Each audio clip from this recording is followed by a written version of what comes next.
Hello everyone, welcome to my YouTube channel. আমার YouTube channel S tutorial home. যারা এখনও পর্যন্ত ইউটিউব চ্যানেলটি সাবস্ক্রাইব করেনি, অবশ্যই ইউটিউব চ্যানেলটি সাবস্ক্রাইব করবে। আজকে ভিডিওটি দেখার পর ভালো লেগে থাকলে অবশ্যই লাইক, কমেন্ট এবং বেশি বেশি করে শেয়ার করবে। আমার YouTube channel S tutorial home. যারা এখনও পর্যন্ত ইউটিউব চ্যানেলটিকে সাবস্ক্রাইব করনি, অবশ্যই ইউটিউব চ্যানেলটিকে সাবস্ক্রাইব করবে। আজকের ভিডিওটি দেখার পর ভালো লেগে থাকলে লাইক, কমেন্টস এবং বেশি বেশি করে শেয়ার করবে। আর অবশ্যই ইউটিউব চ্যানেলটিকে সাবস্ক্রাইব করবে, তাহলে নতুন নতুন আপডেটগুলো তোমরা দেখতে পাবে। আজকের আলোচনা, আমি কিছুদিন আগে একটা ভিডিও পোস্ট করেছিলাম সিবিপিবিইউ BA second semester major 2 rural sociology, গ্রামীণ সমাজতত্ত্বের উপর আমি একটা সাজেশন দিয়েছিলাম 2026। সেখানে বলেছিলাম 3 নম্বরের প্রশ্ন লিখতে হবে 5টি, 6 নম্বরের প্রশ্ন লিখতে হবে 5টি, আর 10 নম্বরে লিখতে হবে 3টি। তাহলে কি বললাম? 3 নম্বরের 5টি, 6 নম্বরের 5টি আর 10 নম্বরের 3টি। কিন্তু অনেক স্টুডেন্ট আমাকে ফোন করে জানিয়েছো যে তোমরা যারা একটা টেস্ট পরীক্ষা দিয়েছিলে কলেজে, সেখানে গিয়ে দেখো যে 1 নম্বরের 15টা শর্ট কোশ্চেন এসেছে, বা 5 নম্বরের কোশ্চেন এসেছে। 6 নম্বরের জায়গায় 5 নম্বর, আর 3 নম্বরের জায়গায় 1 নম্বর। বা অনেকে বলছো যে 10-এর জায়গায় 15 হতে পারে।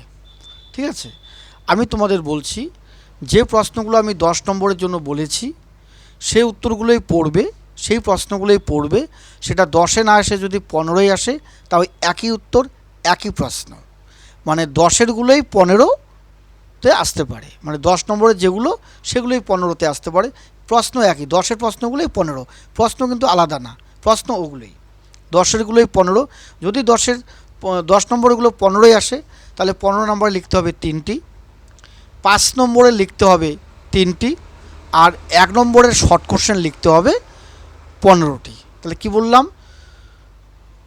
আগের কোশ্চেন প্যাটার্ন অনুসারে 10 নম্বরে লিখতে হচ্ছে 3টি, 6 নম্বরের 5টি, আর 3 নম্বরের 5টি। কিন্তু এবার অনেকে টেস্ট পরীক্ষা দিয়ে বলছো যে না, প্রশ্নটা আলাদা হতে পারে। সেক্ষেত্রে 1 নম্বরের শর্ট কোশ্চেন 15টি, মানে 3 নম্বরের জায়গায় 1-এর কোশ্চেন, আর 6 নম্বরের জায়গায় 5-এর কোশ্চেন, 10 নম্বরের জায়গায় 15 নম্বরের কোশ্চেন।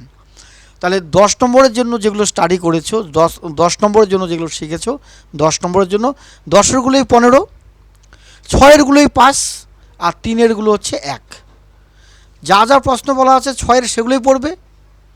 6-এর জায়গায় 5-এ আসলে কোনো অসুবিধা নেই, প্রশ্নগুলোই। 3-এর যেগুলো পড়তে বলছি সেই 3-এরগুলোই 1 নম্বরে আসতে পারে, 3-এরগুলোই 1 নম্বরে আসবে। আর 10-এ যেগুলো পড়তে বলছি সেগুলো 15 নম্বরে আসবে। তাহলে কি বললাম?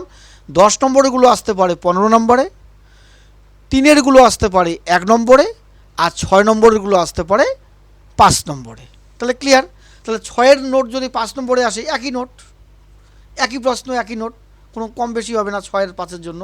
যেটা 6 নম্বরের প্রশ্ন আর যেটা 5 নম্বরের প্রশ্ন একই, উত্তরও একই হবে, উত্তর ছোট বড় হবে না।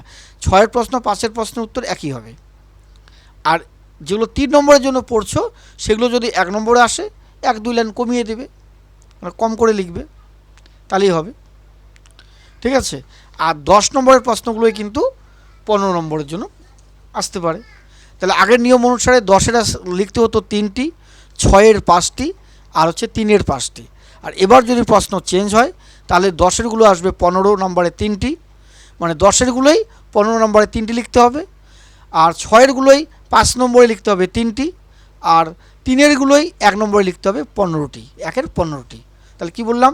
সিবিপিবিইউ BA second semester major 2 rural সোশিওলজির কোশ্চেন প্যাটার্নটা বলে দিলাম। যেগুলো 10 নম্বরে পড়েছো সেগুলোই পড়ে রাখো, 15-এ আসলে সেগুলোই লিখবে। যেগুলো 6 নম্বরে পড়েছো সেগুলোই পড়ে রাখো, 5 নম্বরে আসলে সেগুলোই লিখবে। আর যেগুলো 3-এর জন্য পড়েছো সেগুলোই পড়ে রাখো, 1 নম্বরে আসলে সেগুলোই লিখবে। ক্লিয়ার? ঠিক আছে? এই যেমন প্রশ্ন, define rural sociology, what is rural sociology, define rural society, what is a village, define village, হ্যাঁ, definition, define dominant caste, define dominant caste, what is dominant caste, what is an agrarian society, what is bonded labour. এগুলোই 3-এর, এগুলোই 1-এর, মানে 3-এরগুলোই 1 নম্বরে। ঠিক আছে? 1 নম্বরের জন্য আলাদা কোনো প্রশ্ন নেই। 3-এর যেগুলো আমি বলেছি এর আগের ভিডিওতে, সেই 3-এরগুলোই যদি 1 নম্বরে আসে এগুলোই প্রশ্ন কিন্তু আমি চেঞ্জ করে দিলাম না। 10-এরগুলোই বললাম 15, 6-এরগুলো বললাম 5, 3-এরগুলো বললাম 1। আমি কিন্তু কোশ্চেন চেঞ্জ করলাম না, প্যাটার্নটা চেঞ্জ করলাম তোমাদের কথা অনুসারে। What is bonded labour? Define caste system. What is the caste system? Define Sanskritisation. What is westernisation? What is কামিনান জসমান? ডিফাইন জসমান। এগুলো কিন্তু 3 হিসেবেই পড়বে, সেটা 1 নম্বরে আসলে 1 নম্বরে লিখবে, কোনো অসুবিধা নেই। 3-এগুলোই যদি 1-এ আসে লিখবে what is tenant? What is zamindar class? Who wrote the book India's villages? What is agriculture? এগুলো সব 3 নম্বর হিসেবেই পড়বে। 3-এ আসলে লিখতে হবে 5টি, আর 1 নম্বরে আসলে লিখতে হবে 15টি। ঠিক আছে, আমি কিন্তু ক্লিয়ার করে দিলাম। তারপরে যেগুলো 6-এ বলেছি 6-এরগুলোই পড়বে, সেগুলো 6-এ যদি আসে তাহলে 5টা লিখতে হবে, আর 6-এরগুলো যদি 5 নম্বরে আসে তাহলে 3টে লিখতে হবে। মানে 6 নম্বরের প্রশ্ন আসলে লিখতে হবে 5টি, 6-এরগুলো যদি 5-এ আসে, 5-এ আসলে লিখতে হবে 3টি। প্রশ্ন একই, ওই প্রশ্নগুলোই, 6-এর প্রশ্নগুলোই 5-এ আসতে পারে অথবা 6-এ আসতে পারে। উত্তর শিখে রাখবে, কত নম্বরে আসে আসুক। 6-এ আসলো এগুলো, 5 নম্বর আসলো এগুলো।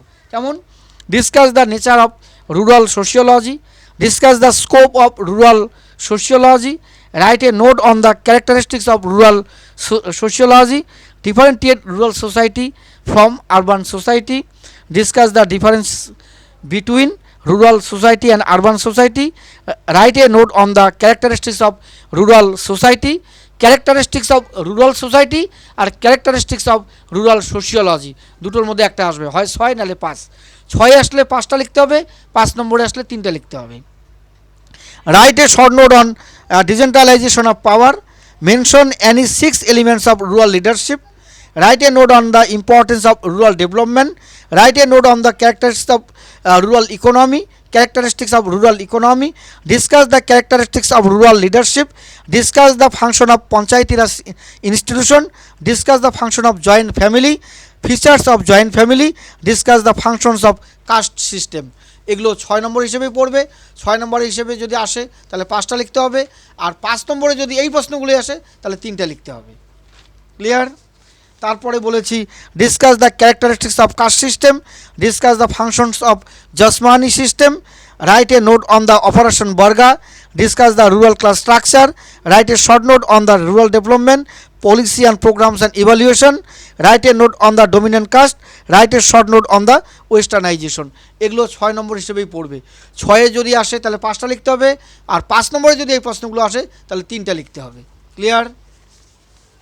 এরপরে বলবো যেগুলো 10-এ পড়তে বলেছিলাম আমি এর আগের ভিডিও, এগুলো 10 নম্বর হিসেবে পড়বে। 15-এ আসলে 3টা লিখতে হবে, মানে 10-এ আসলেও 3টা লিখতে হবে, 10 নম্বরের প্রশ্ন আসলেও লিখতে হবে 3টা, 15 নম্বরে যদি আসে তাও লিখতে হবে 3টা। ক্লিয়ার? বলছি discuss the various programmes of rural development in India, discuss the nature and scope of rural sociology, define jajmani system, discuss the features of jajmani system, define joint family, discuss the characteristics of joint family. এই joint family আর jajmani system দুটোর মধ্যে একটা পাবেই, jajmani system এবং joint family দুটোর মধ্যে আসবেই তোমাদের, 10-এই আসুক আর 15-এই আসুক আসবেই। এই 10-এরগুলোই 15-এই আসবে, আর যদি 15-এ না আসে তাহলে 10-এই আসবে। ঠিক আছে? Define caste system, discuss the characteristics of caste system in India, differentiate rural society from urban society, define sanskritization, discuss the importance features of sanskritization, discuss the land tenure system in British India and present, discuss the land reform system aims and objectives, define agrarian class, discuss the features types of agrarian class, define agrarian labor, discuss the types and characteristics of agrarian labor। এই প্রশ্নগুলোর মধ্যেই তোমরা 10 নম্বরে পড়বে, 10 নম্বরে আসলেও 3টা লিখতে হবে। এই প্রশ্নগুলো যদি 10-এ না আসে 15-এ আসে তাও তোমাদের 3টা লিখতে হবে। 10-এ আসলেও 10 নম্বরে আসলেও 3টা, যদি 10 নম্বরে না আসে তাহলে 15 নম্বরে আসলেও 3টা। ঠিক আছে? 10-এরগুলোই 15-তে আসবে, মানে 10-এর যেগুলো শিখছো এগুলোই 15-তে আসবে। নোটও একই, মানে কোনো ছোটো বড়ো নেই, ওই 10-এরগুলোই লিখলেই হবে। আর 3 নম্বরগুলো যদি আসে 1 নম্বরে তাহলে 15টা লিখতে হবে, আর 3-এর যদি আসে তাহলে 5টা লিখতে হবে। আর 6 নম্বরগুলো যদি আসে 6 নম্বরের তাহলে লিখতে হবে 5টি, আর 6-এর জায়গায় যদি 5 নম্বরে আসে ওই একই প্রশ্ন লিখতে হবে, তাহলে 5-এর আসলে লিখতে হবে 3টি। তাহলে কি বললাম, 6 নম্বরের প্রশ্ন আসলে 5টি প্রশ্নের উত্তর লিখতে হবে। আর 6-এর জায়গায় যদি 5 নম্বরের প্রশ্ন আসে তাহলে 3টি লিখতে হবে। আর 10-এর যদি আসে তাও 3টি লিখতে হবে। 10-এর জায়গায় যদি 15 নম্বরে আসে তাও 3টি লিখতে হবে। আর 3-এর প্রশ্ন আসলে লিখতে হবে 5টি। আর 3-এর জায়গায় যদি 1 নম্বরের প্রশ্ন থাকে তাহলে লিখতে হবে 15টি। ঠিক আছে? কিন্তু 10-এরগুলোই 15, 6-এরগুলোই 5, 3-এরগুলোই 1, কোনো চিন্তা নেই।